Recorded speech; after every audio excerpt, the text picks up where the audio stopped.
Aku tak menyangka saat aku menjenguk saudaraku yang dirawat di rumah sakit. Aku justru melihat suamiku sedang berada di situ sedang bermesraan.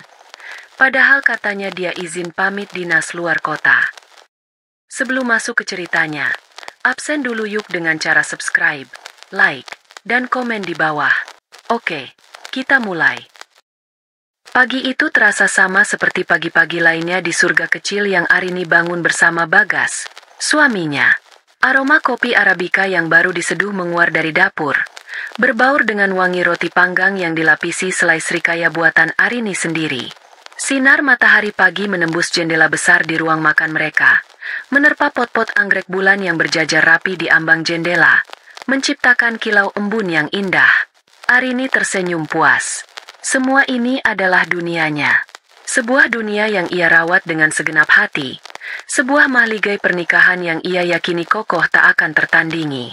Sudah hampir 7 tahun mereka bersama, dan setiap hari terasa seperti bulan madu yang tak pernah usai.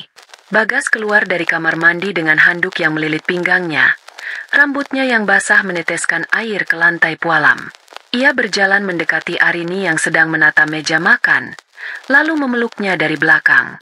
Kecupan hangat mendarat di tengkuk Arini, membuatnya sedikit tergelitik. "Pagi, sayang," bisik Bagas. Suaranya serak dan dalam. Wanginya enak sekali. "Kamu memang istri paling hebat di seluruh dunia." Arini tersenyum, membalikkan badan dan merapikan rambut Bagas yang sedikit berantakan. "Pagi juga, Mas. Cepat pakai baju. Nanti kopinya dingin. Aku sudah siapkan kemeja biru kesukaanmu di atas tempat tidur." Pujian seperti itu sudah menjadi makanan sehari-hari bagi Arini. Bagas tidak pernah pelit kata-kata manis. Ia adalah suami yang sempurna di mata semua orang. Tampan, mapan, santun, dan yang terpenting, sangat mencintai Arini. Setidaknya, itulah yang Arini yakini sepenuh hati. Teman-temannya sering iri melihat kemesraan mereka. "Kalian pasangan paling ideal," kata mereka. "Semoga langgeng sampai kakek nenek." Arini selalu mengamini doa itu dalam hati. Baginya, Bagas adalah segalanya. Napasnya, hidupnya, masa depannya. Mereka sarapan sambil membicarakan rencana liburan ulang tahun pernikahan mereka yang tinggal 2 minggu lagi. Bali adalah tujuan mereka. Sebuah villa pribadi dengan kolam renang menghadap langsung ke Samudra Hindia sudah mereka pesan jauh-jauh hari. Arini sudah membayangkan betapa romantisnya makan malam di tepi pantai, hanya diterangi cahaya lilin dan bintang-bintang. "Aku sudah tidak sabar, Mas. Rasanya sudah lama sekali kita tidak liburan berdua saja," kata Arini sambil mengoleskan selai roti untuk Bagas. "Aku juga, sayang. Pekerjaan di kantor benar-benar menyita waktu. Aku janji, selama di Bali nanti, ponselku akan mati total. Waktuku 100% hanya untuk kamu," jawab Bagas sambil menggenggam tangan Arini di atas meja. Tatapannya begitu tulus, begitu meyakinkan. Tidak ada sedikit pun keraguan di mata Arini saat menatap balik ke dalam bola mata hitam legam milik suaminya. Namun, surga kecil itu mulai menunjukkan retaknya sore itu. Arini sedang sibuk di butiknya, memeriksa desain gaun terbaru, ketika Bagas menelepon. Dari nada suaranya saja, Arini tahu ada sesuatu yang tidak beres. "Sayang, kamu lagi sibuk?" tanya Bagas. Suaranya terdengar berat. "Tidak juga, Mas. Baru selesai rapat sama tim desain." "Ada apa? Kok suaramu lesu begitu?" Arini duduk di kursi kerjanya. Firasatnya mulai tidak enak. Terdengar helaan napas panjang di seberang sana. "Ada masalah sedikit di proyek kita yang di Surabaya. Sepertinya aku harus berangkat ke sana. Mendadak sekali. Aku juga baru dikabari tadi." Jantung Arini seakan berhenti berdetak sesaat. "Surabaya, bukan Bali. Berangkat? Berapa lama, Mas?" tanyanya, berusaha menjaga suaranya agar tetap tenang. "Kata Pak Direktur sih sekitar 2 minggu. Sayang, aku benar-benar minta maaf. Aku tahu rencana kita. 2 minggu, tepat di tanggal ulang tahun pernikahan mereka." Arini memejamkan matanya. Rasa kecewa yang tajam menusuk hatinya. Semua bayangan tentang liburan romantis mereka di Bali langsung buyar. Tapi ia adalah istri yang pengertian. Ia tahu betapa pentingnya pekerjaan ini bagi karir Bagas. Bagas sedang diincar untuk promosi jabatan sebagai manajer utama. Proyek di Surabaya ini adalah penentunya. Ya sudah, tidak apa-apa, Mas, jawab Arini, meski hatinya terasa perih. Pekerjaan kan nomor 1. Liburan kita bisa diundur. Yang penting kamu di sana jaga kesehatan. Ya, kamu memang istri terbaik. Arini, aku janji, setelah proyek ini selesai, kita langsung terbang ke Eropa. Bukan cuma Bali. Aku janji akan menebus semuanya. Aku minta maaf sekali lagi. Ya, sayang. Malam itu, Arini membantu Bagas mengemasi kopernya. Ia menyusun kemeja-kemeja yang sudah ia setrika rapi, memasukkan dasi-dasi yang serasi, juga obat-obatan dan vitamin agar suaminya tidak jatuh sakit. Bagas terus memeluknya, seolah tak mau lepas. Ia berkali-kali meminta maaf dan berjanji akan selalu menelepon setiap hari. Arini percaya. Ia selalu percaya pada setiap kata yang keluar dari mulut Bagas. Baginya, kejujuran adalah fondasi pernikahan mereka. Keesokan paginya, Arini mengantar Bagas ke bandara. Pelukan mereka terasa begitu erat. Hati-hati di jalan, Mas. Jangan lupa makan. Kabari aku begitu sampai.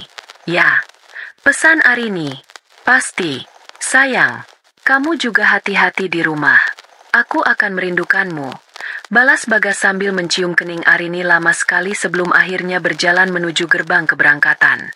Arini menatap punggung tegap itu hingga menghilang di keramaian. Hatinya terasa kosong. 3 hari pertama terasa begitu sepi.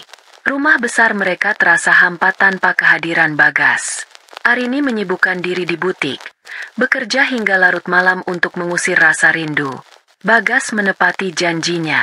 Ia selalu menelepon setiap pagi sebelum berangkat kerja dan setiap malam sebelum tidur. Ia menceritakan tentang rapatnya yang alot, tentang betapa lelahnya ia, dan betapa ia merindukan masakan Arini. Semua terdengar normal.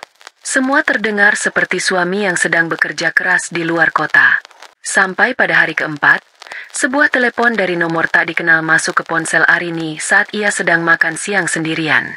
Ia ragu untuk mengangkatnya. Tapi entah kenapa jarinya tetap menekan tombol hijau. Halo, ini dengan Mbak Arini? Suara seorang wanita parubaya terdengar panik dari seberang. Iya, benar. Ini siapa, ya? Saya tantemu, Enduk. Tantemu Wati. Kamu apa kabar? Arini terkejut. Tante Wati adalah ibu dari Maya, sepupunya. Mereka memang jarang berkomunikasi. Oh, Tante Wati, alhamdulillah baik. Tante sendiri bagaimana? Ada apa? Kok tumben telepon? Terdengar isak tangis dari seberang. Ada kabar buruk. Enduk, Maya masuk rumah sakit. Dia kena demam berdarah. Kondisinya cukup parah. Trombositnya turun terus. Sekarang dia dirawat di Rumah Sakit Harapan Bunda di Kota B. Kota B, kota yang berjarak sekitar 3 jam perjalanan darat dari tempat tinggal Arini. Kota yang sama sekali berbeda dengan Surabaya, tempat Bagas seharusnya berada. Hati Arini langsung mencelos mendengar kabar itu. Ia dan Maya memang tidak sedekat saudara kandung, tapi mereka tumbuh bersama. Maya adalah gadis yang sedikit manja dan rapuh. Arini selalu merasa punya kewajiban untuk melindunginya. Ya Allah, kok bisa? Tante yang sabar. Ya, Arini akan segera ke sana. Tante kirimkan alamat lengkap rumah sakit dan nomor kamarnya. Ya, Arini berangkat sekarang juga. Tanpa pikir panjang, Arini langsung membatalkan semua jadwalnya hari itu. Rasa kecewanya karena liburan yang batal seakan menguap, digantikan oleh rasa khawatir yang mendalam terhadap kondisi Maya. Ia bergegas pulang ke rumah, berganti pakaian, lalu menyiapkan beberapa barang. Ia sempat berpikir untuk menelepon Bagas dan memberitahukan kabar ini. Tapi ia mengurungkan niatnya. Bagas pasti sedang sibuk sekali dengan proyek pentingnya. Arini tidak mau menambah beban pikiran suaminya. Biar nanti malam saja aku kabari, pikirnya. Setelah aku tahu pasti kondisi Maya. Ia masuk ke dalam mobilnya, membawa serta parsel buah besar dan beberapa kotak makanan kesukaan Maya yang ia beli di jalan. Di sepanjang perjalanan, pikirannya hanya tertuju pada Maya. Ia berdoa dalam hati semoga sepupunya baik-baik saja. Ia membayangkan akan memeluk Maya, memberinya semangat, dan menemaninya sampai ia pulih. Arini, dengan ketulusan hatinya, melajukan mobilnya lebih cepat. Tak sabar ingin segera sampai dan menunjukkan kepeduliannya. Ia sama sekali tidak tahu bahwa di ujung perjalanannya ini, ia tidak akan menemukan seorang sepupu yang butuh semangat, melainkan sebuah neraka yang akan membakar habis surga dunianya hingga menjadi abu. Perjalanan 3 jam terasa begitu lama. Pikiran Arini dipenuhi kekhawatiran. Ia mencoba menelepon Tante Wati beberapa kali, namun tidak diangkat. Mungkin sedang sibuk mengurus administrasi atau berada di samping Maya. Pikirnya positif. Ia memutar lagu-lagu penenang, berusaha meredakan degup jantungnya yang entah kenapa terasa lebih kencang dari biasanya. Ia teringat masa kecilnya bersama Maya. Maya yang cengeng dan selalu berlindung di belakangnya jika ada anak laki-laki yang mengganggu. Arini yang selalu sigap membelanya. Hubungan mereka memang sedikit renggang setelah keduanya menikah dan tinggal di kota yang berbeda. Tapi ikatan darah dan kenangan masa kecil membuat Arini tetap merasa bertanggung jawab. Sesampainya di kota B, ia langsung menuju Rumah Sakit Harapan Bunda. Sebuah bangunan megah bercat putih gading yang tampak sibuk. Arini memarkir mobilnya di area basement, meraih parsel buah yang berat dan tentengan berisi makanan, lalu bergegas masuk ke lobi utama. Suasana rumah sakit yang khas, bau desinfektan yang menyengat dan lalu lalang orang berwajah cemas, membuatnya semakin gelisah. Ia mendekati meja resepsionis. "Selamat sore, Sus. Saya mau tanya kamar pasien atas nama Maya Anindita di mana?" "Ya." Suster jaga memeriksa komputernya sejenak. "Pasien atas nama Maya Anindita ada di ruang mawar. Kamar nomor 302, Bu. Di lantai 3. "Terima kasih, Sus." Arini berjalan menuju lift. Tangannya terasa sedikit pegal membawa barang bawaan yang cukup banyak. Tapi ia tidak peduli. Di dalam lift yang naik perlahan, ia mengatur napasnya.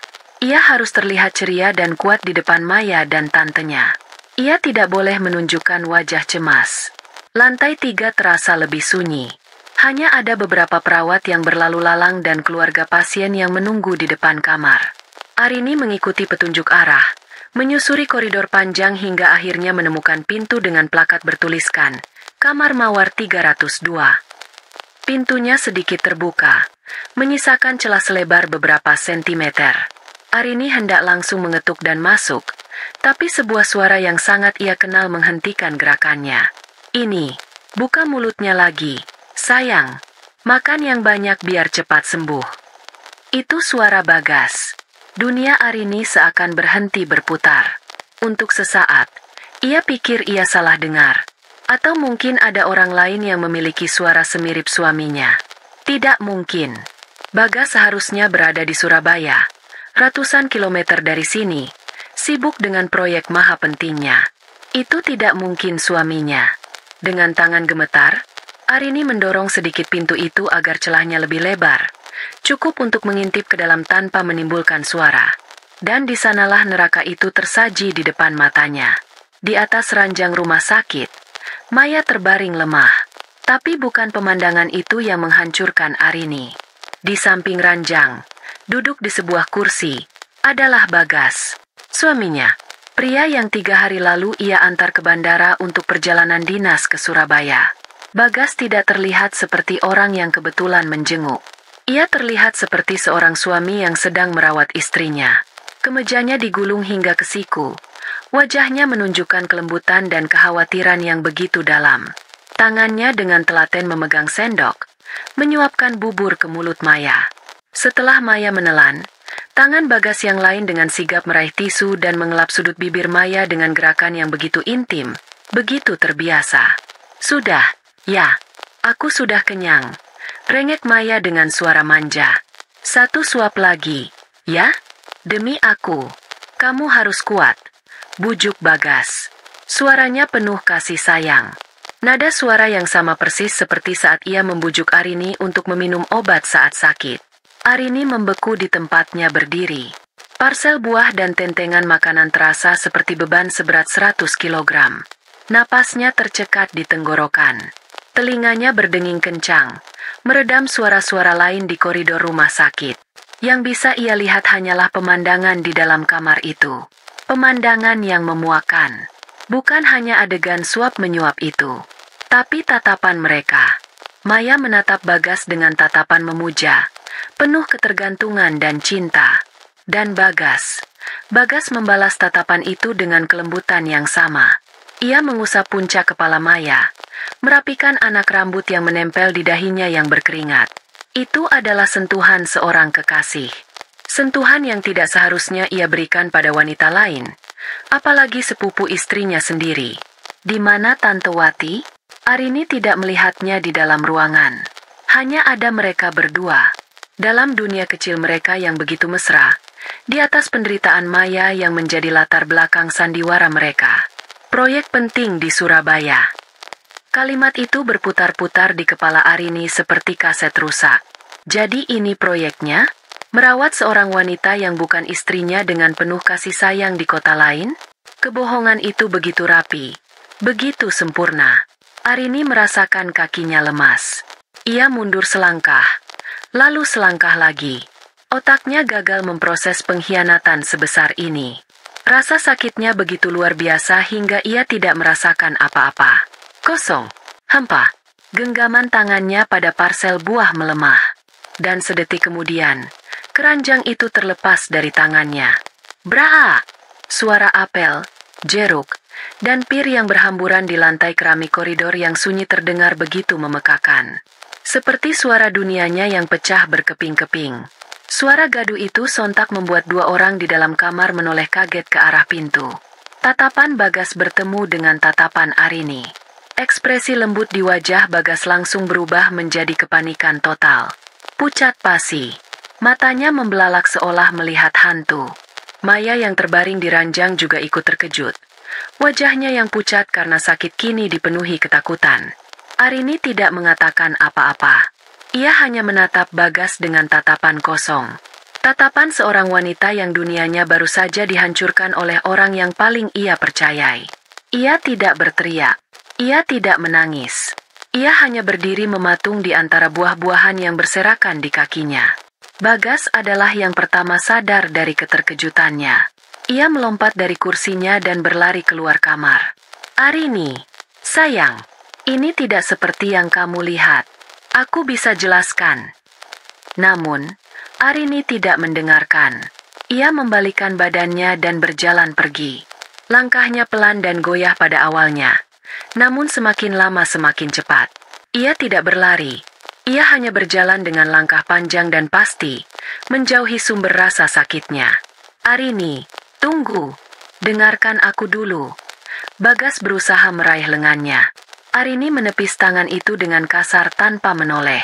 Ia terus berjalan, melewati wajah-wajah ingin tahu dari keluarga pasien lain yang keluar dari kamar mereka karena mendengar keributan. Ia tidak peduli. Ia hanya ingin pergi dari tempat terkutuk itu.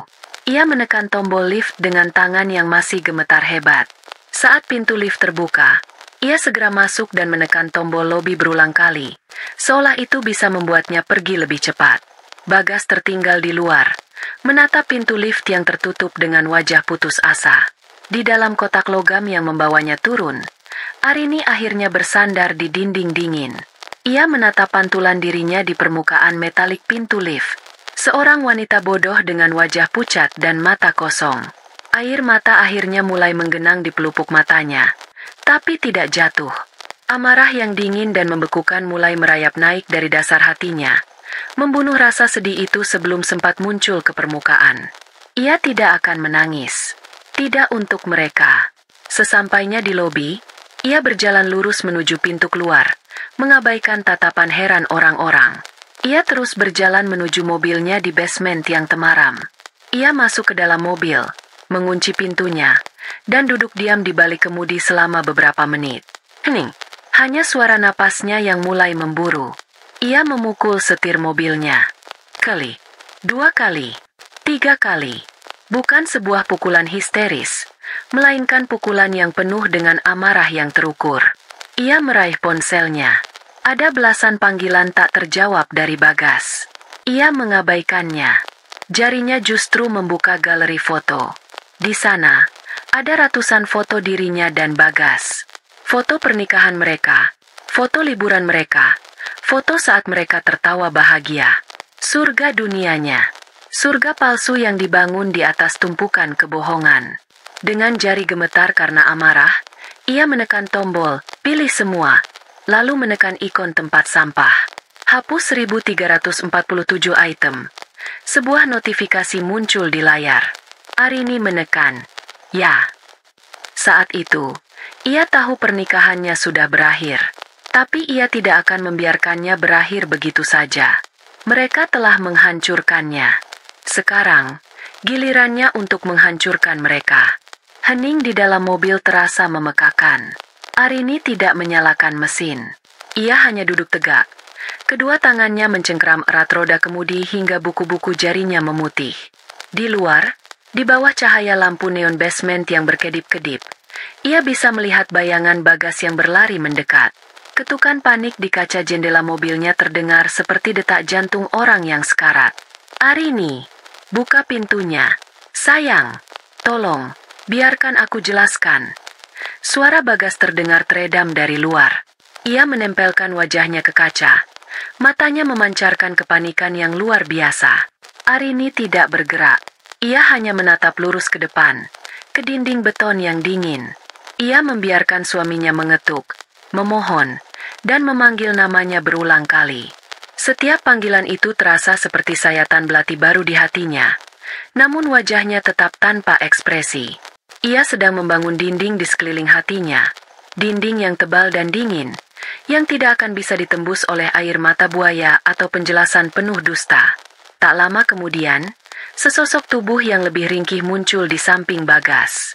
Maya, dengan tiang infus yang ia dorong sendiri, ia ikut berdiri di samping mobil Arini. Wajahnya yang pucat basah oleh air mata. Ia menatap Arini dengan tatapan memelas. Sebuah peran korban yang sepertinya sudah sangat ia kuasai. Pemandangan itu membuat perut Arini mual. Seorang wanita sakit yang seharusnya terbaring di ranjang, kini harus bersusah payah turun ke basement hanya untuk melanjutkan sandiwaranya. Melihat Arini tetap diam, Bagas semakin putus asa. Ia menggedor kaca lebih keras. Arini, kumohon, jangan seperti ini. Ini semua salah paham. Aku dan Maya tidak ada hubungan apa-apa. Salah paham. Kata-kata itu begitu klise, begitu menghina kecerdasan Arini. Salah paham macam apa yang membuat seorang suami yang seharusnya berada di Surabaya justru sedang menyuapi sepupu istrinya dengan panggilan, sayang, di kota B? Arini menarik napas dalam-dalam, mengumpulkan sisa-sisa kekuatannya. Ia menekan tombol untuk menurunkan kaca jendela mobilnya, namun hanya setengah. Cukup untuk membuat suara mereka terdengar jelas, dan suaranya bisa didengar tanpa harus berteriak. Ia menoleh, menatap Bagas tepat di matanya. Tatapannya begitu dingin, begitu tajam, hingga membuat Bagas mundur selangkah. Salah paham, ucap Arini. Suaranya anehnya terdengar tenang, datar, dan tanpa getaran sedikit pun. Ketenangan yang mengerikan. Bagian mana yang salah paham, Mas? Bagian kamu bilang ada proyek di Surabaya? Atau bagian kamu menyuapinya dengan mesra? Atau mungkin bagian kamu memanggilnya sayang? Bagas tergagap. Ia tidak menyangka Arini akan sebegini tenang. Mungkin ia mengharapkan Arini akan histeris, berteriak, atau menangis, memberinya celah untuk menenangkan dan memanipulasinya. Tapi Arini yang ini adalah orang asing baginya. Aku bisa jelaskan. Aku memang ada urusan di dekat sini. Lalu aku dengar Maya sakit parah.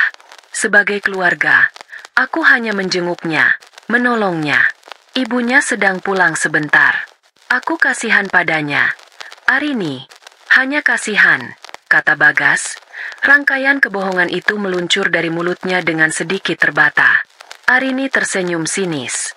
Sebuah senyuman tipis yang tidak mencapai matanya. Kasihan? Apa rasa kasihanmu itu juga yang membuatmu harus membatalkan perjalanan dinas yang katamu sangat penting untuk promosi jabatanmu? Hebat sekali rasa kasihanmu itu, Mas. Di samping Bagas, Maya mulai terisak lebih keras. Mbak Arini, tolong jangan salahkan Mas Bagas. Ini semua salahku, katanya dengan suara bergetar. Aku yang memintanya datang. Aku sendirian. Aku takut. Mas Bagas hanya mencoba menolongku. Arini mengalihkan tatapan dinginnya pada Maya. Ia menatap sepupunya dari atas ke bawah. Dari wajah pucat yang dibuat sememlas mungkin hingga ke tangan yang memegang erat tiang infus. Menolongmu? Dengan cara berbohong pada istrinya? Dengan cara membiarkan suamiku membatalkan janji ulang tahun pernikahan kami? Pertolongan macam apa yang harus dibayar dengan kebohongan sebesar itu, Maya? Maya tidak bisa menjawab. Ia hanya menunduk, terus menangis. Sebuah taktik yang mungkin selalu berhasil sebelumnya, tapi tidak lagi malam ini. Tangis itu tidak menyentuh hati Arini sedikit pun. Yang ia rasakan hanyalah amarah yang semakin membakar. Arini kembali menatap Bagas. Ia sudah muak dengan semua drama ini. Ia tidak butuh penjelasan yang berbelit-belit. Ia hanya butuh satu kejujuran. Satu saja.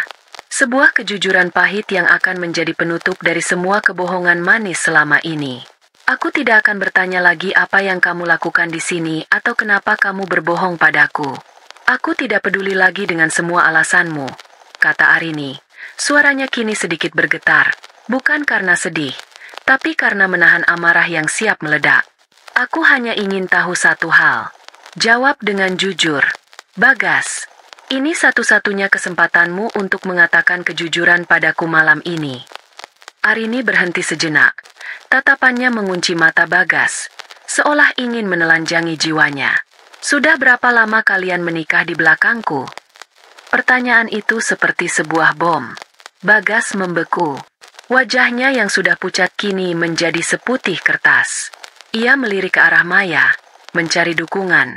Tapi Maya juga sama terkejutnya. Mereka tidak menyangka Arini akan langsung menanyakan hal itu. Mi menikah? Apa maksudmu? Sayang, kami tidak menikah. Kamu jangan berpikir yang tidak-tidak. Elak Bagas. Suaranya terdengar panik dan tidak meyakinkan. Arini tertawa.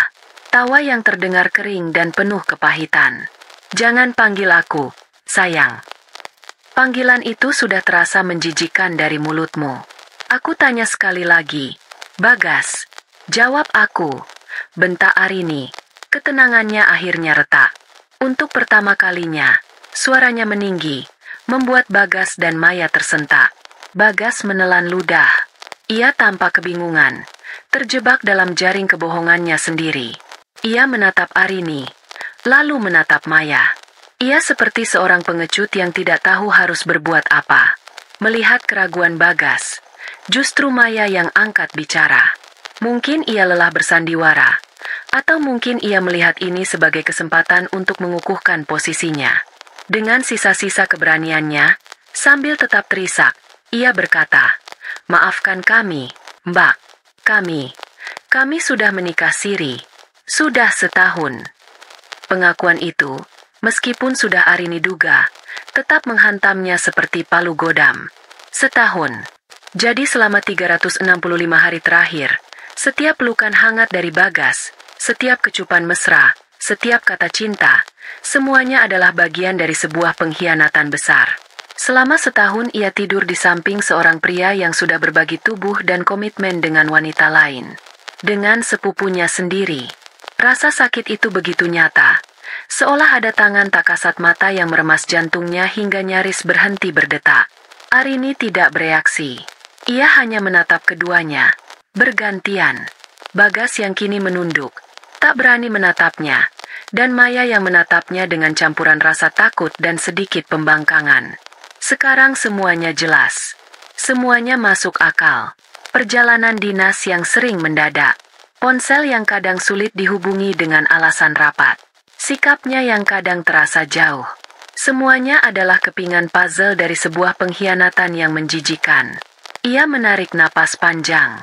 Lalu, ia melakukan sesuatu yang tidak mereka duga. Ia tersenyum. Senyum yang paling mengerikan yang pernah mereka lihat. Senyum seorang malaikat yang telah berubah menjadi iblis. Terima kasih atas kejujurannya, kata Arini dengan suara yang kembali tenang. Setidaknya, di akhir cerita kita, ada satu kebenaran yang terucap. Tanpa menunggu jawaban mereka, Arini menekan tombol untuk menaikkan kembali kaca jendela mobilnya. Suara permohonan Bagas dan tangisan Maya perlahan teredam hingga akhirnya lenyap sama sekali saat kaca tertutup rapat. Ia bisa melihat mulut Bagas bergerak-gerak mengucapkan namanya. Tangannya kembali menggedor kaca. Tapi bagi Arini, mereka sudah tidak ada lagi. Mereka hanyalah dua sosok bayangan di luar dunianya yang baru. Arini menyalakan mesin mobil. Suara deru mesin itu seolah menjadi genderang perang yang ia tabuh sendiri. Ia memutar kemudi, dan dengan satu gerakan halus, ia memundurkan mobilnya. Lalu melaju pergi meninggalkan basement yang suram itu.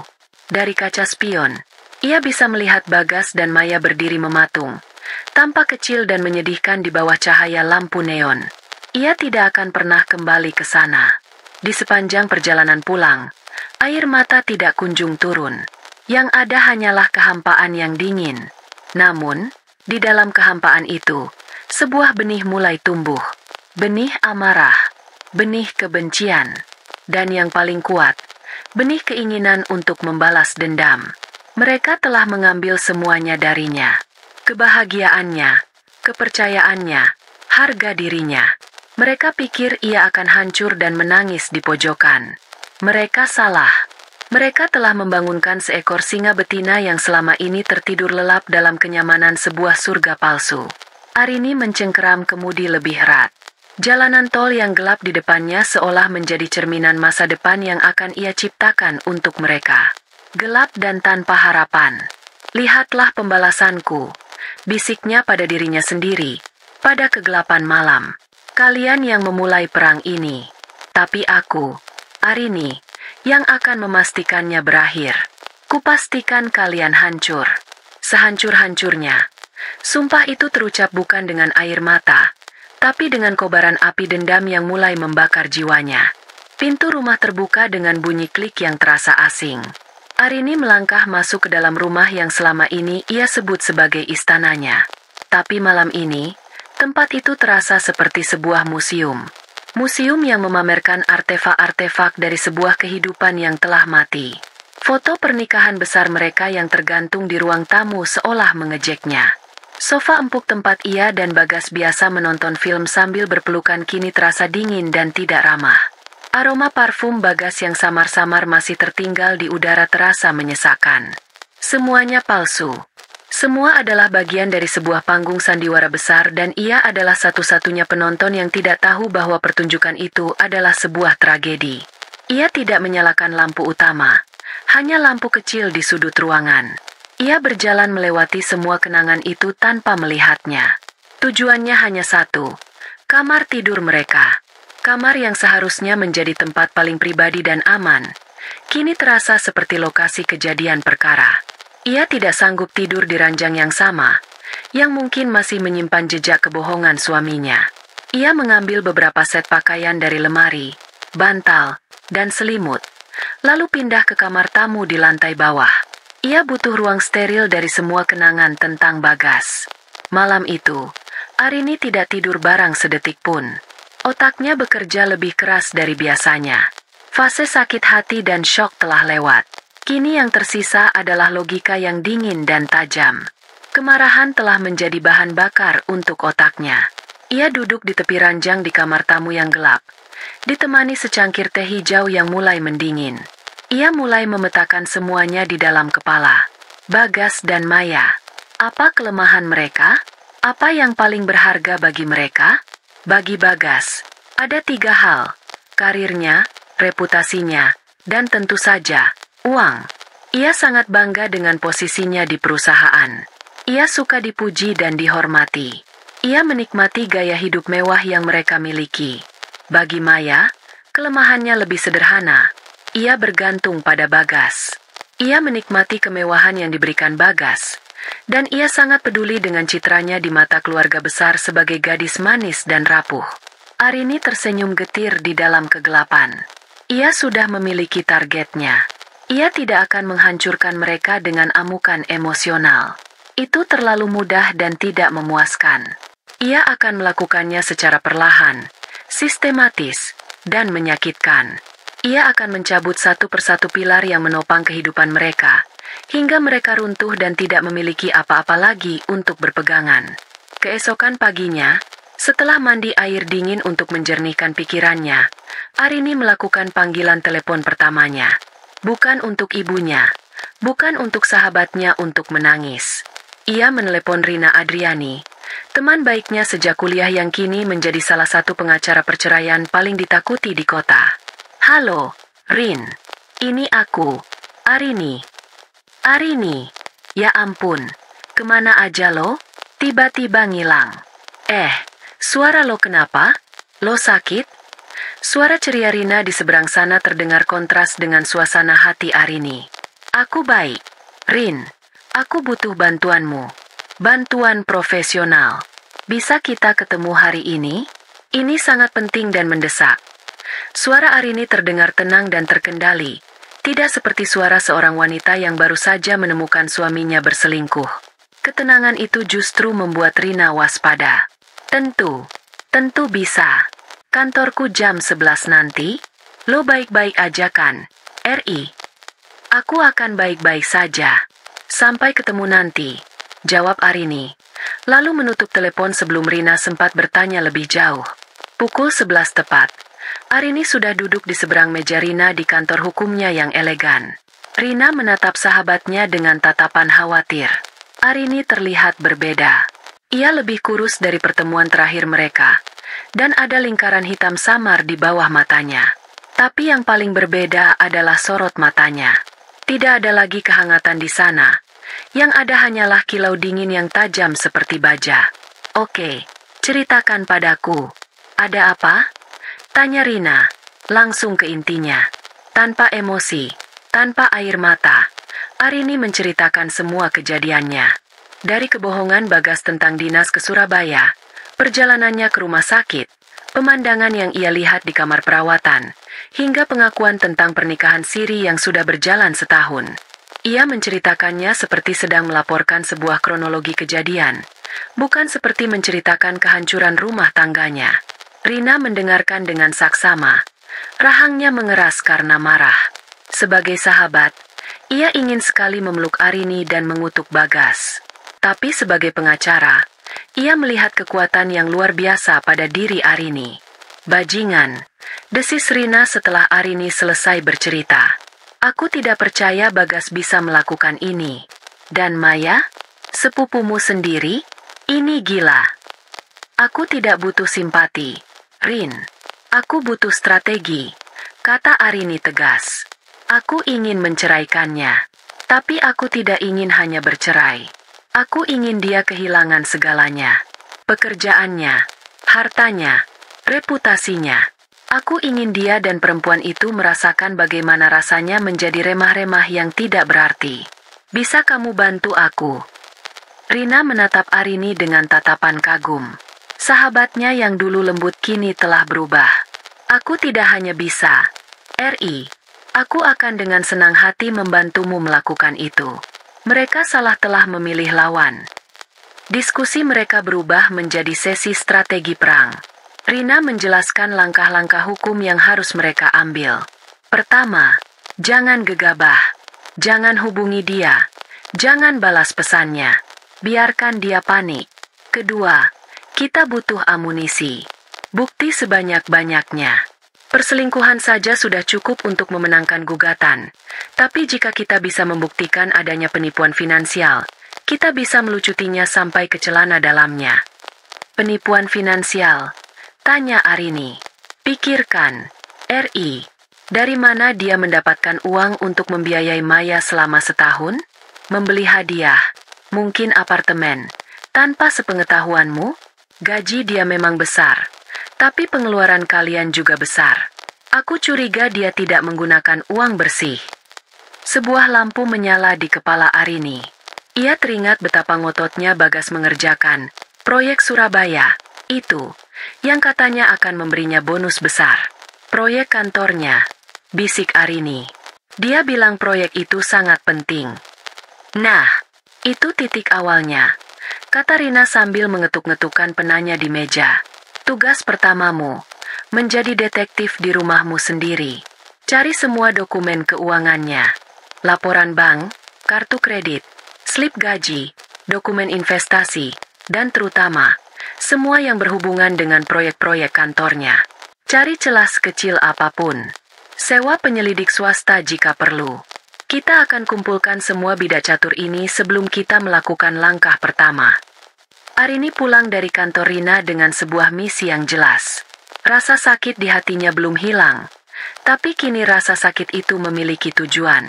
Ia langsung menuju ruang kerja Bagas, sebuah ruangan yang jarang ia masuki karena Bagas selalu bilang, "Jangan diganggu, banyak dokumen penting perusahaan."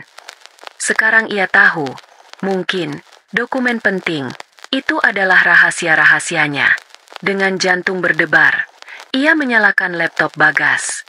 Untungnya, ia tahu kata sandinya, tanggal ulang tahun pernikahan mereka. Ironis, ia mulai membuka satu persatu folder. Email, dokumen, spreadsheet.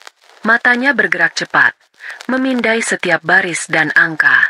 Awalnya ia tidak menemukan apa-apa. Semua terlihat normal. Ia beralih ke laci meja kerja Bagas. Di laci paling bawah, di bawah tumpukan dokumen lama, ia menemukan sebuah map berwarna biru. Di dalamnya ada beberapa lembar rekening koran dari bank yang tidak ia kenali. Itu bukan rekening bersama mereka. Itu adalah rekening atas nama Bagas pribadi. Arini menelusuri transaksi di rekening itu. Matanya membelalak saat melihat polanya. Setiap bulan, ada beberapa kali transfer masuk dengan nominal yang tidak beraturan, puluhan juta rupiah, dengan keterangan yang samar. Dan dari rekening itu, ada aliran dana yang deras keluar. Transfer rutin ke sebuah rekening atas nama Maya Anindita. Cicilan untuk sebuah apartemen di kawasan yang cukup mewah. Tagihan kartu kredit atas nama Maya. Bahkan ada bukti pembayaran untuk sebuah butik perhiasan ternama. Membeli sebuah kalung berlian di tanggal ulang tahun Maya. Tangan Arini gemetar. Jadi ini dia, bukti fisik dari pengkhianatannya. Uang perusahaan yang diselewengkan untuk membiayai istri sirinya. Bidak catur pertamanya telah ia temukan. Ia mengambil ponselnya, lalu dengan tangan yang berusaha ia tenangkan, ia memotret setiap lembar dokumen itu satu persatu, memastikan setiap angka dan tulisan terlihat jelas. Ini baru permulaan, bisiknya dalam hati. Ia akan menguliti semua kebohongan suaminya, lembar demi lembar, sampai tidak ada lagi yang tersisa. Arini menatap foto-foto dokumen di layar ponselnya. Angka-angka itu seolah menari-nari, membentuk sebuah pola pengkhianatan yang begitu detail dan terencana. Setiap transfer ke rekening Maya, setiap pembayaran cicilan apartemen, setiap gesekan kartu kredit untuk kemewahan perempuan itu, semuanya terasa seperti tamparan keras di wajahnya. Ia tidak lagi merasa sakit. Yang ada hanyalah rasa jijik yang meluap-luap. Jijik pada Bagas yang begitu lihai memainkan peran suami setia. Dan jijik pada dirinya sendiri yang begitu buta dan tuli selama setahun penuh. Ia tidak membuang waktu. Semua foto bukti itu langsung ia kirimkan ke Rina melalui surel dengan subjek, amunisi pertama. Tak sampai 5 menit kemudian, ponselnya berdering. Nama Rina tertera di layar. "Eri, aku sudah lihat. Ini lebih dari cukup. Ini bukan sekadar perselingkuhan. Ini sudah masuk ranah pidana. Penggelapan dana perusahaan," kata Rina. Suaranya terdengar serius bercampur geram. Bajingan itu benar-benar menggali kuburannya sendiri. Kita bisa membuatnya tidak hanya miskin, tapi juga masuk penjara. "Lakukan apa yang harus kamu lakukan, Rin," jawab Arini. Suaranya datar, tanpa emosi. "Aku mau langkah pertama kita adalah melumpuhkannya. Aku mau dia merasakan bagaimana rasanya tidak punya apa-apa." "Mengerti. Langkah pertama adalah pembekuan aset. Dengan bukti transfer ke pihak ketiga yang merupakan selingkuhannya ini, ditambah adanya indikasi dana haram dari perusahaan, Aku bisa mengajukan permohonan darurat ke pengadilan untuk membekukan semua rekening atas nama Bagas, termasuk rekening bersama kalian. Aku akan bilang, sebagai istri sah, kamu berusaha mengamankan aset rumah tangga dari tindak penipuan yang dilakukan suamimu. Ini akan efektif. Dia tidak akan bisa menarik uang sepeser pun. Jelas Rina. Tapi itu belum cukup, lanjut Rina. Bukti ini kuat, tapi untuk menyerang perusahaannya, kita butuh lebih banyak detail. Kita harus bisa membuktikan dari mana uang haram itu berasal. Kita perlu tahu proyek mana yang dia korupsi dan bagaimana modusnya. Aku sarankan kamu sewa penyelidik swasta. Aku punya kenalan yang sangat bagus. Kerjanya bersih dan tidak terdeteksi. Dia bisa melacak semua jejak digital dan fisik Bagas. Lakukan, jawab Arini tanpa ragu. Biayanya tidak masalah. Gunakan uangku. Aku mau tahu semuanya. Setiap kebohongan, setiap tempat yang mereka datangi, setiap rupiah yang dia curi. Aku mau laporan lengkap. Keesokan harinya, Arini bertemu dengan Pak Suryo, penyelidik swasta yang direkomendasikan Rina. Ia adalah seorang pria parubaya yang tidak banyak bicara.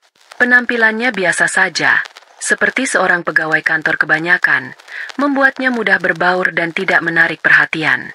Arini menceritakan garis besar masalahnya, lalu memberikan semua informasi yang ia punya, data diri Bagas dan Maya, alamat kantor Bagas, dan foto-foto bukti rekening koran yang ia temukan.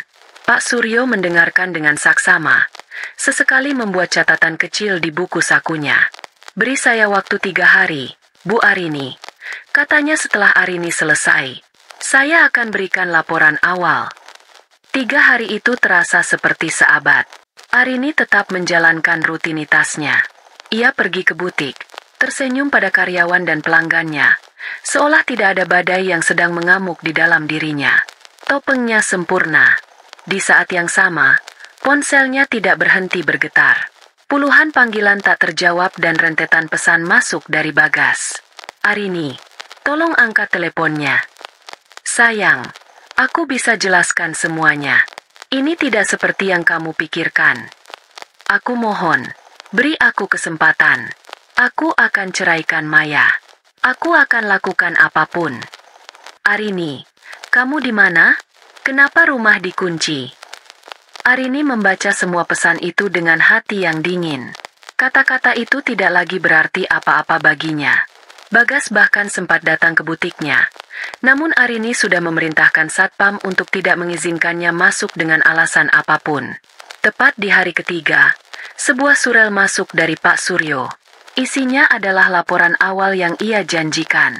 Arini membukanya dengan tangan sedikit gemetar. Laporan itu berisi beberapa lampiran.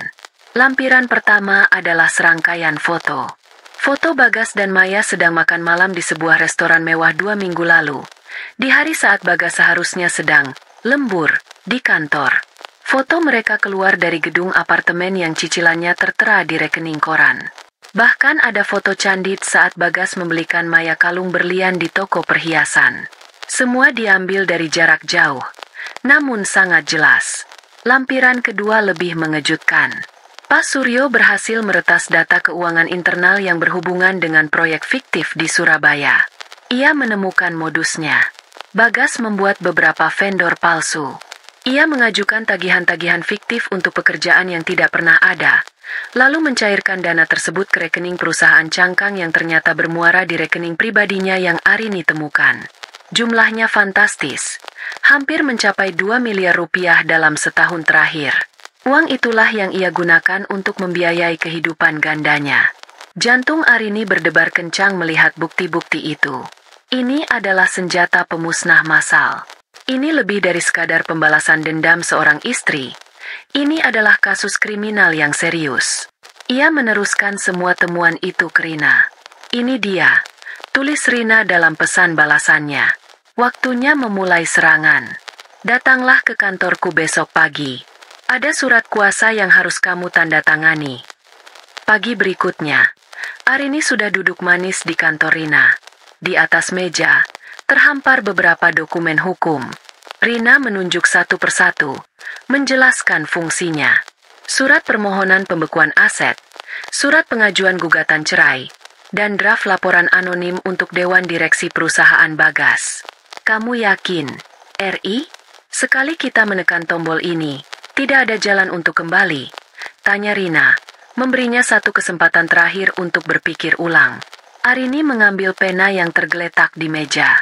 Aku tidak pernah seyakin ini seumur hidupku, jawabnya. Ia membubuhkan tanda tangannya di setiap dokumen yang diperlukan. Goresan tinta itu terasa begitu mantap. Setiap huruf dalam namanya seolah menjadi paku yang akan menancap di peti mati pernikahan dan karir Bagas. Setelah selesai, Rina langsung bergerak cepat. Ia menelepon bagian hukum di bank tempat rekening Bagas berada, mengirimkan salinan permohonan darurat dari pengadilan. Prosesnya berjalan cepat karena didukung oleh bukti awal yang sangat kuat. Sore harinya, Arini sedang menyesap teh di balkon apartemen Rina.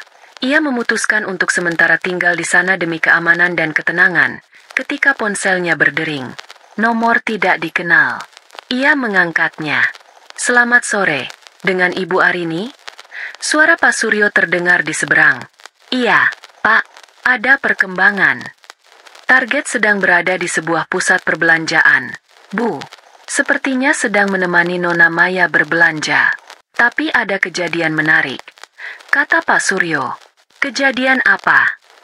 Kartu kredit dan kartu debitnya ditolak di kasir. Bu, berkali-kali. Wajahnya terlihat sangat panik. Sekarang dia sedang menelepon seseorang dengan raut muka marah. Sepertinya dia menelepon pihak bank. Sepertinya serangan ibu sudah mengenai sasaran. Sebuah senyum tipis, senyum pertama yang tulus dalam beberapa hari terakhir, terukir di bibir Arini. Ia bisa membayangkan dengan jelas kepanikan di wajah Bagas. Ia membayangkan bagaimana Bagas harus menahan malu di depan kasir dan di depan Maya, wanita yang selama ini ia hujani dengan kemewahan dari uang haram. Bagus. Terus awasi mereka, Pak, kata Arini. Ia menutup telepon dan menatap langit senja yang memerah. Ini baru permulaan. Ia baru saja memotong pasokan airnya. Sebentar lagi, ia akan membakar habis ladangnya. Badai finansial telah dimulai, dan Bagas bahkan belum sadar bahwa ini barulah gerimis pembuka dari sebuah topan besar yang akan menyapu bersih seluruh kehidupannya. Setelah berhasil memutus sumber keuangan Bagas, Arini tidak membiarkannya bernapas. Kepanikan suaminya adalah musik terindah di telinganya. Rentetan pesan dan panggilan telepon dari Bagas kini berubah nada. Dari bujukan manis menjadi tuntutan yang frustrasi. Apa yang kamu lakukan, Arini? Kenapa rekeningku diblokir? Kamu mau menghancurkanku. Arini membaca pesan terakhir itu sambil tersenyum. Benar sekali, bisiknya pada layar ponsel. Aku memang mau menghancurkanmu. Sementara Bagas kalang kabut karena krisis finansial pribadinya, Arini dan Rina melancarkan serangan kedua yang jauh lebih mematikan. Menggunakan semua data dan bukti yang dikumpulkan oleh Pak Suryo, mereka menyusun sebuah laporan yang sangat rapi dan detail. Laporan itu tidak ditulis dengan gaya emosional, melainkan dengan gaya seorang auditor profesional. Isinya menjabarkan secara kronologis bagaimana Bagas, selaku manajer proyek, menciptakan vendor-vendor fiktif, memalsukan tagihan, dan mengalirkan dana miliaran rupiah ke rekening pribadinya. Laporan itu dilengkapi dengan nomor rekening, tanggal transaksi, dan nama perusahaan cangkang yang ia gunakan. Laporan setebal 10 halaman itu dimasukkan ke dalam sebuah amplop coklat tanpa nama pengirim.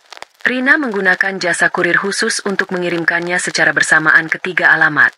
CEO perusahaan Bagas, Kepala Divisi Audit Internal, dan Ketua Dewan Komisaris. Sebuah bom waktu telah dikirimkan dan hanya tinggal menunggu hitungan hari sampai meledak. Namun, bagi Arini, kehancuran karir dan finansial saja tidak cukup. Itu hanya menghancurkan Bagas. Ia juga harus menghancurkan Maya. Dan cara terbaik untuk menghancurkan Maya adalah dengan merenggut satu-satunya hal yang masih ia miliki, citra baik di mata keluarga besar. Arini tahu, bagi keluarganya yang masih memegang teguh adat dan nama baik, aib perzinahan adalah dosa yang tak terampuni. Arini mulai merencanakan panggung sandiwaranya sendiri. Ia butuh sebuah acara yang bisa mengumpulkan semua anggota keluarga inti, terutama para tetua yang paling dihormati dan tentu saja, orang tua Maya. Kebetulan sekali, acara arisan keluarga bulanan akan segera tiba, dan bulan ini giliran Arini yang menjadi tuan rumah. Ini adalah kesempatan yang sempurna. Ia mulai menelepon satu persatu bibi dan pamannya. Suaranya ia buat ceria dan antusias, seolah tidak ada masalah apapun dalam hidupnya. Halo, Bude. Jangan lupa ya, hari Minggu besok arisan di rumah Arini. Datang lebih awal ya, Bude. Arini masak spesial loh, katanya pada kakak dari ibunya. Panggilan telepon yang paling penting adalah kepada Tante Wati, Ibu Maya. Saat Tante Wati mengangkat telepon, Arini memasang suara yang paling manis. Halo, Tante. Apa kabar? Maya sudah sehat, kan? Alhamdulillah sudah lebih baik. Enduk, sudah pulang dari rumah sakit. Terima kasih ya waktu itu mau repot-repot datang.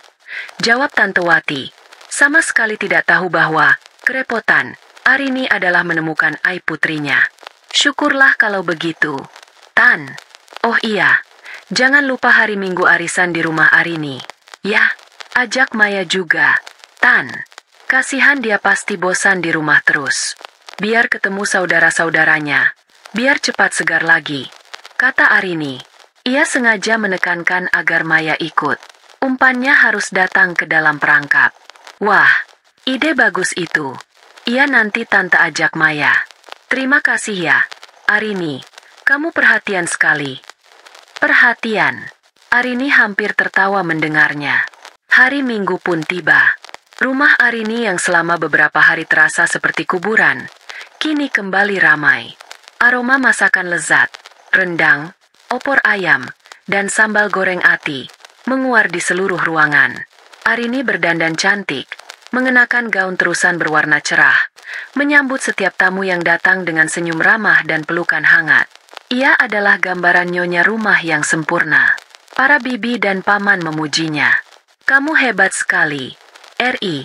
Suamimu sedang tugas di luar kota, tapi kamu masih sempat menyiapkan semua ini sendirian. Ah, sudah biasa, Bude. Jawab Arini sambil tersenyum. Tak lama kemudian, Tante Wati datang bersama Maya. Maya tampak sedikit canggung. Ia terlihat lebih kurus, dan wajahnya masih pucat. Ia menghindari kontak mata dengan Arini. Arini justru menghampirinya dengan senyum lebar. Maya, akhirnya datang juga. Sini duduk. Capek kan? Mau minum apa? Sapa Arini dengan ramah, seolah kejadian di rumah sakit tidak pernah terjadi. Keramahan Arini yang tidak wajar itu justru membuat Maya semakin gelisah. Tapi ia tidak bisa berbuat apa-apa di tengah keramaian keluarga. Acara berjalan seperti biasa. Mereka makan bersama, mengobrol, dan tertawa. Arini dengan sabar menunggu momen yang tepat. Setelah makan siang dan saat arisan sedang dikocok, Arini berdiri di tengah ruang keluarga, menarik perhatian semua orang. Bapak, Ibu, Om, Tante semuanya, mohon perhatiannya sebentar. Katanya dengan suara yang tenang namun cukup keras untuk didengar semua orang. Sebelum nama arisan keluar, ada sesuatu yang ingin Arini tunjukkan. Ini berkaitan dengan rasa syukur kita semua karena Maya sudah diberi kesembuhan. Semua orang menatapnya, penasaran. Tante Wati tampak tersenyum bangga. Arini mengambil remote control dan menyalakan televisi layar datar besar yang tergantung di dinding. Seperti yang kita tahu, waktu Maya sakit kemarin, ada seorang teman baik yang dengan tulus merawatnya saat kita semua tidak ada di sana. Arini pikir, sudah selayaknya kita semua tahu siapa pahlawan itu dan berterima kasih padanya. Dengan kalimat itu, Arini menekan tombol play. Layar televisi yang tadinya hitam kini menampilkan sebuah foto. Foto pertama adalah foto Bagas dan Maya sedang makan malam romantis, saling menatap mesra. Keheningan mulai merayap di ruang keluarga. Slide berikutnya, foto Bagas membelikan Maya kalung berlian. Slide berikutnya, foto mereka berdua keluar dari lobi sebuah apartemen sambil bergandengan tangan. Bisik-bisik mulai terdengar. Wajah Tante Wati berubah dari bangga menjadi bingung dan cemas. Wajah Maya sudah seputih kapas. Ia menatap Arini dengan tatapan ngeri. Tapi Arini belum selesai. Setelah rangkaian foto, Muncul gambar laporan rekening koran. Arini sengaja memperbesar bagian transfer dana dari Bagas ke Maya dan pembayaran cicilan apartemen. Lalu yang terakhir, sebagai penutup yang menghancurkan, Arini memutar sebuah rekaman audio. Suara dari ponselnya yang ia letakkan di saku saat konfrontasi di basement rumah sakit. Suara Maya terdengar jelas di speaker televisi. "Maafkan kami, Mbak. Kami sudah menikah siri. Sudah setahun." Setelah kalimat itu, video berhenti. Layar menjadi hitam. Keheningan di ruang keluarga itu begitu pekat, begitu berat, seolah bisa diiris dengan pisau. Semua mata kini tidak lagi tertuju pada televisi, melainkan pada Maya dan ibunya. "Maya, apa-apaan ini? Jelaskan pada Bapak." Suara Paman Danu, ayah Maya, menggelegar memecah keheningan. Ia berdiri dengan wajah merah padam karena marah dan malu. Tante Wati menangis histeris. "Jadi ini kelakuanmu di belakang kami. Kamu menikah dengan suami sepupumu sendiri. Ya Allah, aib apa ini?" Maya hanya bisa menangis, tidak sanggup mengucapkan sepatah kata pun. Suasana yang tadinya hangat dan ceria kini berubah menjadi medan perang keluarga. Caci maki, tangisan, dan teriakan kekecewaan saling bersahutan. Para tetua keluarga menatap Maya dengan pandangan hina. Aib ini akan mencoreng nama baik keluarga mereka selamanya. Di tengah kekacauan itu, Arini hanya berdiri diam. Ia menatap pemandangan di depannya dengan ekspresi yang sulit diartikan. Tidak ada senyum kemenangan, tidak ada air mata, hanya wajah datar yang dingin. Ia telah menyalakan apinya, dan sekarang ia hanya perlu menonton mereka semua terbakar di dalamnya. Reputasi Maya hancur lebur di hari itu, di depan orang-orang yang seharusnya menjadi pelindungnya. Serangan kedua telah berhasil dengan sempurna. Kekacauan yang meledak di ruang keluarga Arini hanyalah awal dari gempa bumi yang akan meruntuhkan seluruh dunia Maya dan Bagas. Paman Danu, ayah Maya, menyeret putrinya keluar dari rumah itu tanpa mempedulikan isak tangisnya. Tatapan matanya menyiratkan amarah dan rasa malu yang begitu mendalam, seolah ia ingin mengubur putrinya hidup-hidup saat itu juga. Tante Wati mengikuti di belakangnya sambil meratap. Tidak berani menatap wajah saudara-saudaranya yang lain. Pintu depan dibanting dengan keras, meninggalkan keheningan yang canggung dan berat di dalam rumah. Setelah drama itu berakhir, semua mata tertuju pada Arini. Beberapa bibinya mendekat, memeluknya dengan canggung, mengucapkan kata-kata simpati yang terdengar hampa. "Yang sabar ya, Enduk. Kami tidak menyangka Maya bisa setega itu." Tapi Arini bisa melihat lebih dari sekadar simpati di mata mereka.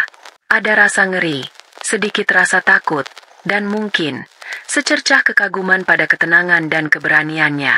Ia tidak lagi dilihat sebagai korban yang malang. Ia adalah eksekutor yang dingin, yang baru saja menggelar penghakiman di depan mata mereka semua. Arini hanya tersenyum tipis. "Terima kasih, Bude, Tante. Mohon maaf acaranya jadi berantakan. Silahkan dilanjutkan lagi makannya," katanya. Seolah ia baru saja membereskan sedikit masalah, bukan baru saja menghancurkan reputasi sepupunya sendiri. Malam harinya, di apartemen kecil yang cicilannya kini menjadi beban, badai yang sesungguhnya baru saja dimulai. Maya pulang dengan mata bengkak dan wajah yang basah oleh air mata. Ia membanting tasnya ke lantai dan menatap Bagas, yang sedang mondar-mandir di ruangan sempit itu dengan ponsel menempel di telinga. Wajahnya pucat karena frustrasi. "Ini semua gara-gara kamu," jerit Maya. Suaranya melengking dan histeris. "Kamu lihat apa yang sudah terjadi? Aku diusir dari rumah. Ayahku bilang aku bukan anaknya lagi. Seluruh keluarga membenciku. Ini semua karena kamu tidak bisa mengurus istrimu." Bagas, yang baru saja pusing karena semua kartunya ditolak dan rekeningnya dibekukan, kini harus menghadapi amukan Maya. Kesabarannya sudah habis. "Istriku? Dia melakukan semua ini karena kelakuan kita. Maya, kamu pikir aku tidak hancur? Uangku habis. Aku tidak bisa mengakses sepeser pun. Kita bahkan tidak tahu besok bisa makan atau tidak." Balas Bagas dengan suara tinggi. "Uang, uang, uang. Itu saja yang ada di kepalamu. Pekik Maya. Aku kehilangan harga diriku. Nama baikku. Kamu pikir uang bisa mengembalikannya? Kamu janji akan menceraikannya. Kamu janji akan menikahiku dengan benar. Mana janjimu? Bagaimana aku bisa menceraikannya kalau dia yang sudah menghancurkanku lebih dulu? Teriak Bagas. Dia tahu semuanya. Dia tahu tentang apartemen ini. Tentang uang yang kuberikan padamu. Dia bukan Arini yang dulu. Maya. Dia berbeda. Dia menakutkan. Cinta dan kasih sayang yang dulu mereka bangga-banggakan menguap begitu saja, digantikan oleh saling tuding dan menyalahkan. Kemewahan dan kenyamanan yang menjadi perekat hubungan mereka telah hilang, dan yang tersisa hanyalah dua manusia egois yang terperangkap dalam konsekuensi perbuatan mereka. Argumen mereka berlangsung berjam-jam, dipenuhi dengan tangisan, teriakan, dan kata-kata penyesalan yang tidak tulus. Mereka menyesal bukan karena telah berkhianat, tapi karena mereka tertangkap. Keesokan harinya, dalam gencatan senjata yang rapuh, mereka sampai pada satu kesimpulan. Arini adalah sumber masalah sekaligus satu-satunya solusi. Mereka harus menemuinya, memohon padanya, membuatnya menghentikan semua ini. Misi mereka dimulai. Bagas mencoba mendatangi rumah mereka. Namun gerbangnya terkunci rapat dan semua tirai tertutup. Ia menggedor-gedor gerbang seperti orang gila, berteriak memanggil nama Arini. Namun yang keluar hanyalah Pak RT yang menegurnya karena membuat keributan. Ia mencoba mendatangi butik Arini, tapi lagi-lagi ia dihadang oleh satpam yang sama, yang kini menatapnya dengan pandangan jijik. Maya juga mencoba peruntungannya. Ia meminjam ponsel temannya untuk menelepon Arini. Setelah beberapa kali panggilan tak terjawab, Arini akhirnya mengangkatnya. Halo? Suara Arini terdengar begitu tenang.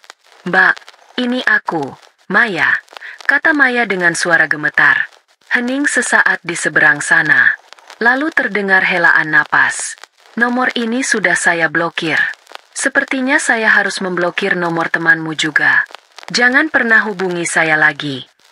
Klik. Telepon ditutup. Mereka semakin putus asa. Setiap jalan terasa buntu. Arini telah membangun benteng yang tinggi di sekelilingnya, dan mereka tidak punya cara untuk menembusnya. Bagas bahkan nekat mendatangi rumah mertuanya, orang tua Arini. Ia bersujud di kaki mereka, menangis, dan menceritakan versinya sendiri, versi di mana ia adalah korban yang terjebak oleh keadaan. Namun, orang tua Arini, yang jelas sudah mendengar semuanya dari putri mereka, hanya menatapnya dengan kekecewaan yang mendalam. Pulanglah, Bagas, kata ayah Arini dengan suara berat.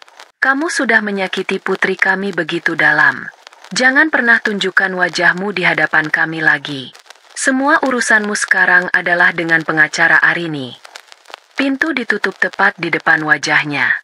Kegagalan demi kegagalan ini semakin menggerogoti hubungan mereka. Apartemen kecil itu kini terasa seperti neraka. Tidak ada lagi kata-kata manis. Yang ada hanyalah tatapan penuh tuduhan dan keheningan yang menyiksa. Maya mulai mengeluh tentang segalanya. Tentang apartemen yang terasa sempit. Tentang tidak adanya uang untuk pergi ke salon. Tentang tatapan sinis orang-orang di lobi.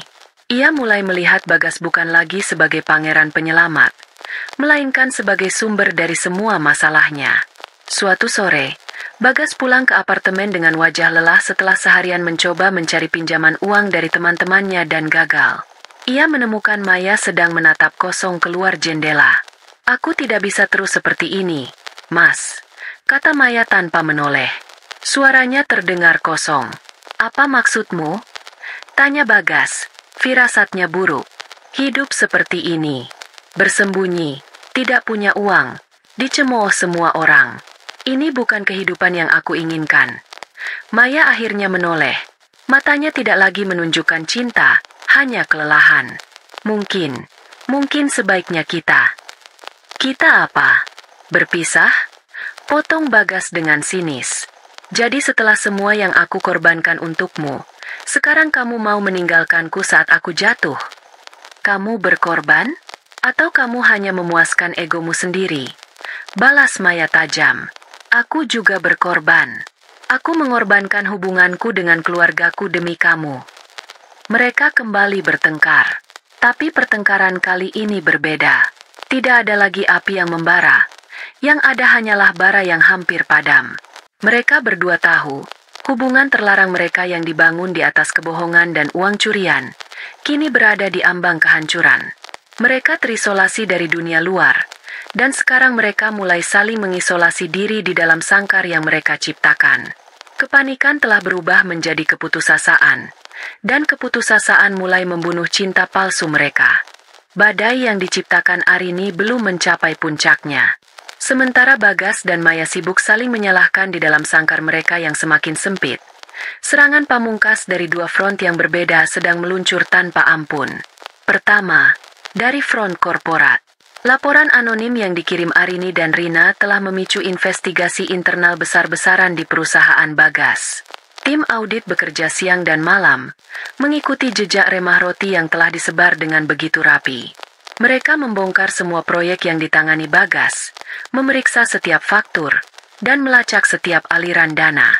Hasilnya persis seperti yang dilaporkan. Penipuan sistematis yang merugikan perusahaan hingga miliaran rupiah.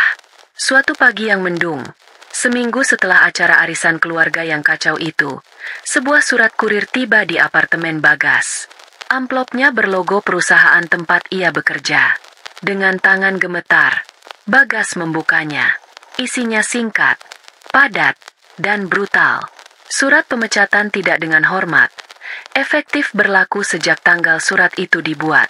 Di paragraf terakhir, tertulis bahwa perusahaan akan menempuh jalur hukum, baik perdata maupun pidana, untuk menuntut pengembalian seluruh kerugian dan mempertanggungjawabkan perbuatannya. Dunia Bagas runtuh seketika. Karir yang ia bangun selama belasan tahun hancur menjadi debu dalam sekejap. Namanya kini masuk daftar hitam. Tidak akan ada perusahaan bona fide yang mau mempekerjakan seorang penipu. Lebih buruk lagi, ancaman penjara kini bukan lagi sekadar kemungkinan, melainkan kepastian yang menakutkan. Ia terduduk lemas di lantai. Surat itu terlepas dari genggamannya. Ia hancur. Benar-benar hancur. Namun, Arini belum selesai. Seolah diatur dengan waktu yang sempurna, tepat saat Bagas berada di titik terendahnya, bel apartemen berbunyi. Ia menyeret kakinya untuk membuka pintu. Mengira itu adalah Maya yang kembali setelah pergi tanpa pamit sejak kemarin. Tapi di depan pintu berdiri seorang pria asing berpenampilan resmi. "Selamat siang. Apa benar ini dengan Bapak Bagaskara?" "Iya, saya sendiri," jawab Bagas dengan suara serak. Pria itu menyerahkan sebuah amplop tebal berwarna coklat. Surat panggilan sidang dari Pengadilan Agama dan Gugatan dari Ibu Arini Wijaya. Setelah pria itu pergi, Bagas menutup pintu dan menyandarkan punggungnya yang terasa ringkih. Ia membuka amplop itu. Di dalamnya ada setumpuk berkas hukum yang tebal. Gugatan cerai. Tapi isinya jauh lebih mengerikan dari yang ia bayangkan. Arini, melalui Rina, tidak hanya menuntut cerai karena alasan perselingkuhan. Gugatan itu menjabarkan dengan detail penipuan finansial yang ia lakukan, melampirkan salinan bukti rekening koran dan temuan tim audit perusahaan sebagai bukti bahwa ia telah membahayakan kestabilan finansial rumah tangga. Atas dasar itu, Arini menuntut 100% hak atas seluruh aset bersama mereka, rumah, mobil, investasi, dan tabungan, sebagai ganti rugi atas dana rumah tangga yang telah diselewengkan Bagas. Gugatan itu juga menuntut ganti rugi imaterial atas penderitaan dan tekanan mental yang dialami Arini. Jika gugatan itu dikabulkan, Bagas akan keluar dari pernikahan mereka tidak hanya dengan tangan hampa, tapi juga dengan utang ganti rugi yang harus ia bayar kepada Arini. Ini bukan lagi gugatan cerai. Ini adalah surat penghukuman. Sebuah eksekusi hukum yang dirancang untuk melumpuhkannya secara total. Didorong oleh sisa-sisa insting untuk bertahan hidup, Bagas melakukan satu upaya terakhir yang paling nekat dan paling memalukan. Dari salah satu karyawan butik Arini yang masih bersimpati padanya, ia mendapat informasi bahwa Arini akan melakukan inspeksi di butik cabangnya di pinggir kota sore itu. Ia menunggu di area parkir yang sepi. Saat ia melihat mobil Arini datang dan Arini keluar dari mobil, ia langsung berlari menghampirinya. "Arini!" Arini menoleh, Wajahnya tidak menunjukkan keterkejutan, hanya ekspresi dingin dan lelah. Seolah ia sudah menduga hal ini akan terjadi. "Mau apa lagi kamu?" tanyanya. "Aku mohon, Ri, hentikan semua ini," kata Bagas. Suaranya bergetar. Ia tidak peduli lagi dengan harga dirinya. Ia berjalan mendekat, dan tanpa diduga, ia berlutut di atas aspal yang panas di depan Arini. "Aku mohon, cabut gugatan itu. Cabut laporan di kantor. Aku sudah dipecat. Arini, aku sudah kehilangan segalanya." Ia meraih ujung pakaian Arini. Air matanya mulai mengalir. "Aku salah. Aku mengaku salah. Aku akan ceraikan Maya. Aku akan tinggalkan dia selamanya. Aku akan lakukan apapun yang kamu mau. Aku akan bekerja seumur hidup untuk membayar semua kesalahanku. Tapi jangan penjarakan aku. Arini, jangan buat aku jadi gelandangan. Aku mohon padamu." Arini menatap pria yang sedang bersujud di kakinya. Pria yang pernah ia puja sebagai pahlawannya. Pria yang pernah menjadi pusat dunianya. Kini, yang ia lihat hanyalah seorang pengecut yang menyedihkan, yang menangis bukan karena menyesali perbuatannya, melainkan karena takut akan hukumannya. Tidak ada sedikit pun rasa kasihan di hatinya. Api dendam telah membakar habis semua sisa perasaan itu. Ia menarik pelan ujung pakaiannya dari genggaman Bagas. "Berdirilah, Bagas.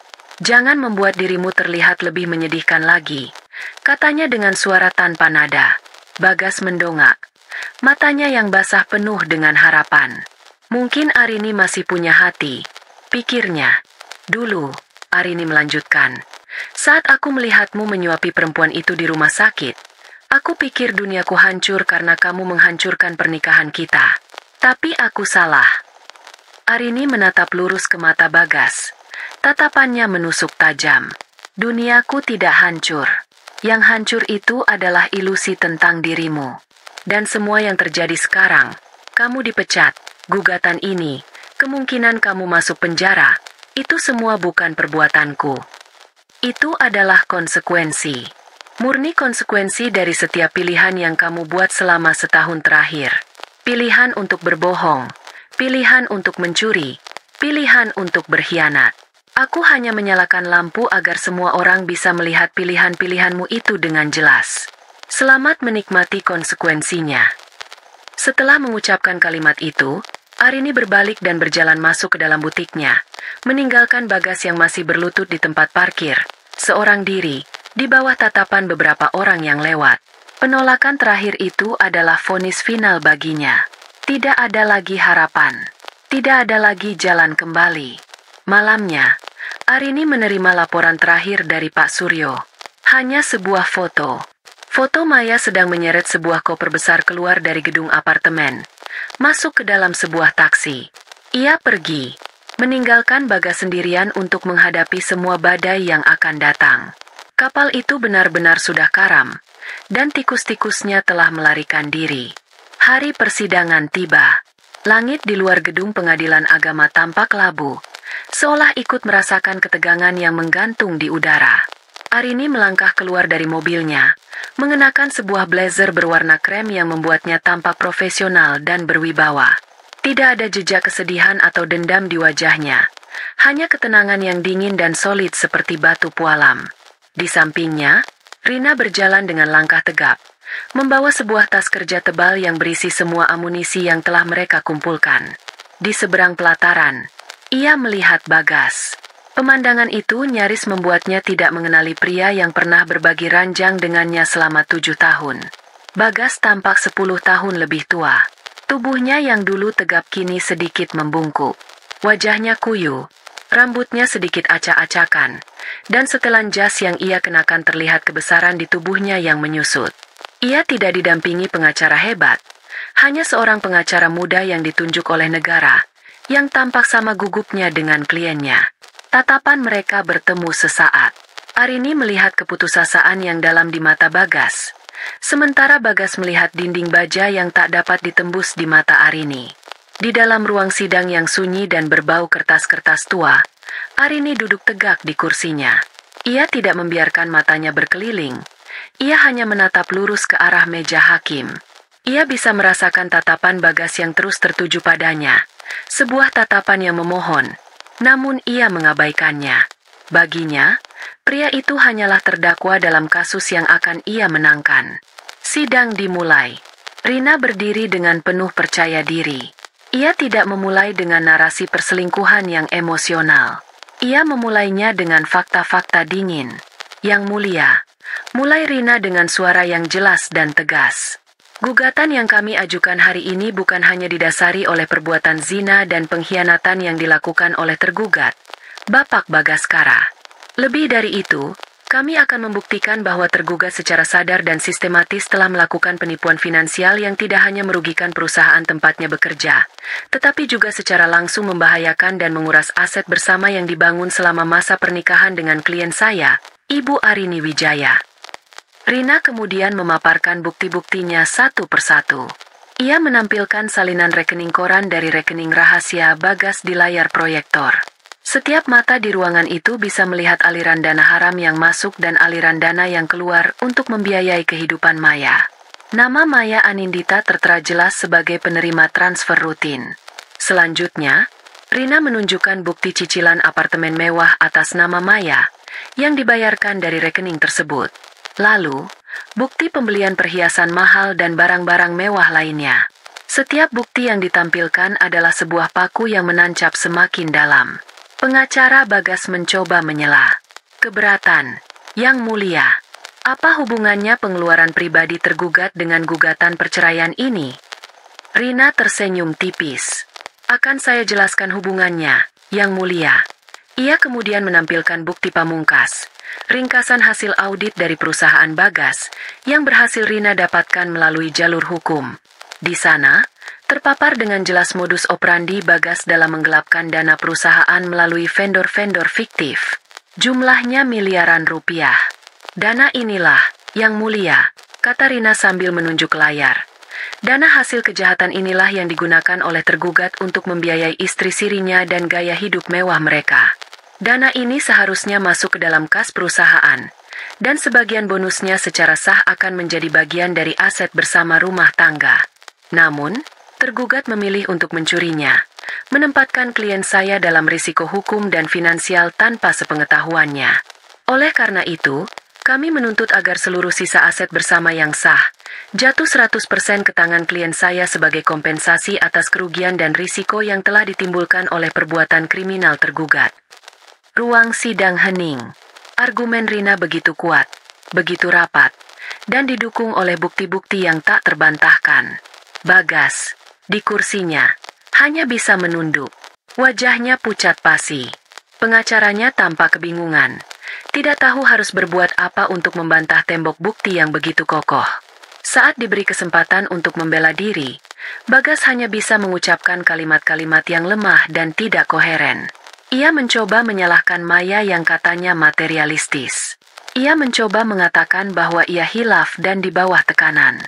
Ia bahkan mencoba mengatakan bahwa Arini terlalu sibuk dengan pekerjaannya sehingga ia merasa kesepian. Semua alasan itu terdengar seperti rengekan anak kecil di hadapan bukti kejahatan yang begitu serius. Hakim Ketua, seorang pria paruh baya yang bijaksana, mendengarkan semuanya dengan sabar. Setelah kedua belah pihak selesai, ia dan kedua hakim anggota berdiskusi sejenak. Tak lama kemudian, ia meraih palu kayunya. Setelah memeriksa semua bukti yang diajukan, mendengarkan keterangan dari kedua belah pihak, dan mempertimbangkan semua aspek hukum yang berlaku, kata hakim dengan suara berat, majelis hakim memutuskan. 1. Mengabulkan gugatan cerai dari penggugat, Ibu Arini Wijaya. Terhitung sejak hari ini, pernikahan antara Ibu Arini Wijaya dan Bapak Bagaskara dinyatakan putus karena perceraian. Hakim berhenti sejenak, menatap Bagas dengan pandangan tajam. 2. Mengingat adanya bukti kuat mengenai perbuatan melawan hukum yang dilakukan oleh tergugat, yang telah secara nyata mengancam kestabilan dan keutuhan aset bersama, maka majelis hakim mengabulkan tuntutan ganti rugi dari penggugat. Seluruh aset bersama yang terdaftar, termasuk 1 unit rumah, 2 unit mobil, dan seluruh dana investasi serta tabungan bersama, ditetapkan jatuh sepenuhnya menjadi hak milik Ibu Arini Wijaya. Tok, tok. Tok! Suara palu yang diketuk 3 kali itu terasa seperti vonis mati bagi Bagas. Ia tersungkur di kursinya, seolah seluruh tulang di tubuhnya telah dilunakan. Ia kehilangan segalanya. Istrinya, rumahnya, hartanya. Yang tersisa hanyalah utang kepada perusahaannya dan ancaman sidang pidana yang sudah menantinya. Arini menarik napas dalam-dalam. Sebuah napas kelegaan. Ia tidak tersenyum. Ia hanya merasakan beban berat yang selama ini menghimpit dadanya terangkat. Ia berdiri, menyalami Rina, dan berbalik untuk pergi. Saat melewati kursi Bagas, Bagas mendongak menatapnya. Matanya memohon tanpa suara.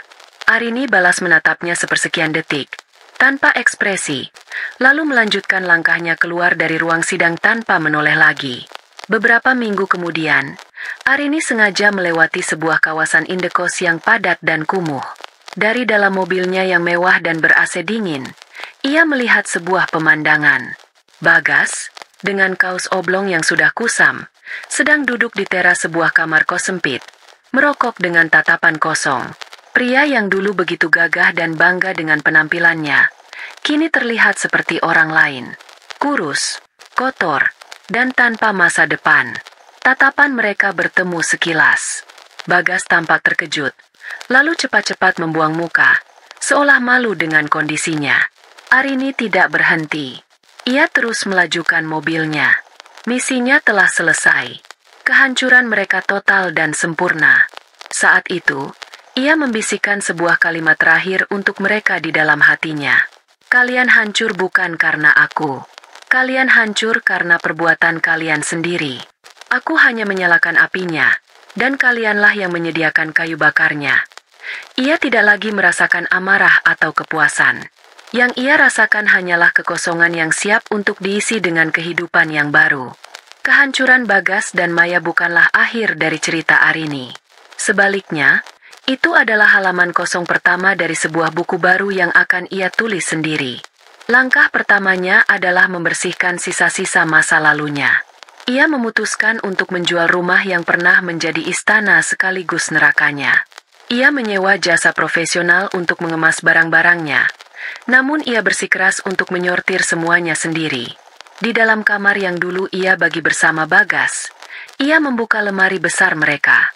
Ia dengan teliti memisahkan pakaiannya. Setiap helai pakaian milik Bagas, kemeja-kemeja mahal, setelan jas, dasi sutra, ia masukkan ke dalam kantong sampah besar tanpa ragu. Ia tidak akan menyumbangkannya. Ia ingin semua jejak pria itu lenyap dari hidupnya. Ia menemukan kotak berisi album foto lama mereka. Tanpa membukanya, ia melemparkan kotak itu ke tumpukan barang yang akan dibuang. Proses itu bukan proses yang menyedihkan.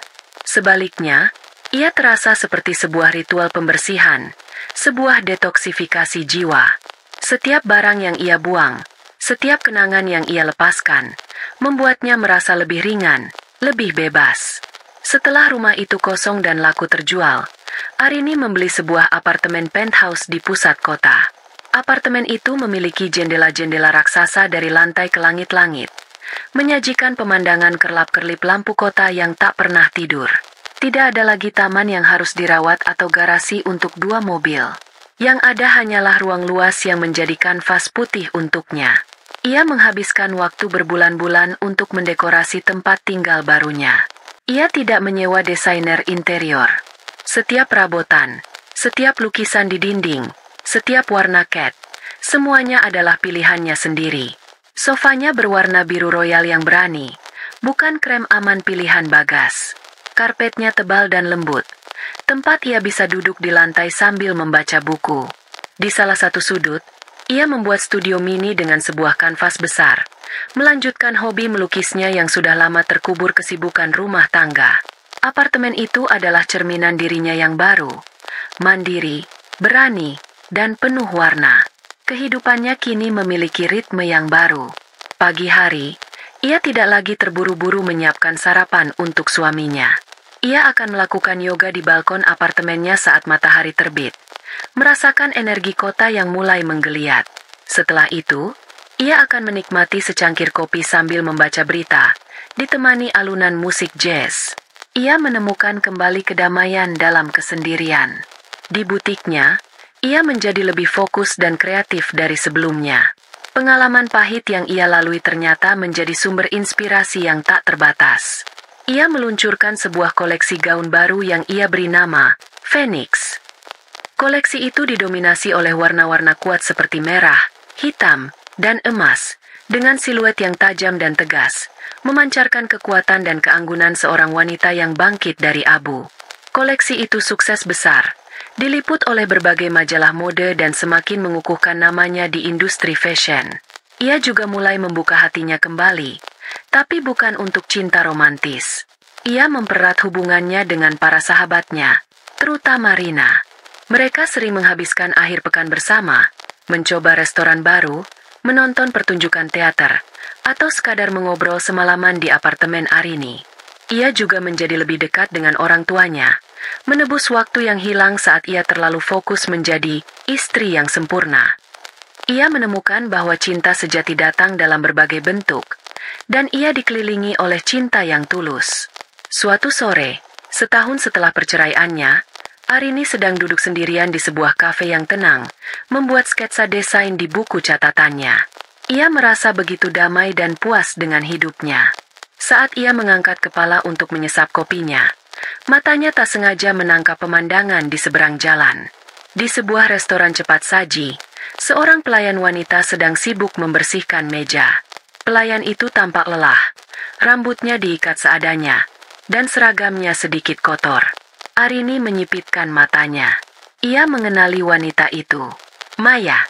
Sepupunya itu terlihat sangat berbeda. Tidak ada lagi kulit rawat, rambut berkilau, atau pakaian bermerek.